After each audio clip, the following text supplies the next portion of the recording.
আমি পুজোতে একটা দিদাকে গিফট দিচ্ছি দিদার জন্য। ও দিদা, তোমার জন্য একটা গিফট এনেছি, এ নাও দেখো।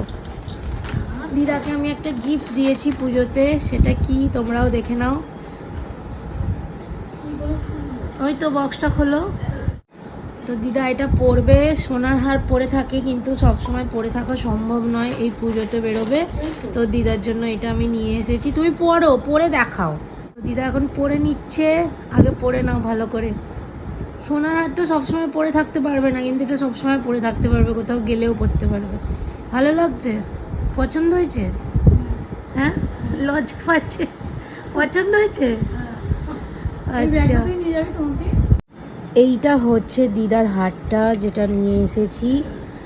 আর এরকম ধরনেরই হার দিদা গলায় পরে আছে সোনার, কিন্তু আমি দিদাকে বলেছি যে যেহেতু দিদার হার একবার চুরি হয়ে গিয়েছিল, তো ওই কারণে বলেছি যে তুমি সবসময় সোনার জিনিস পরে থাকবে না।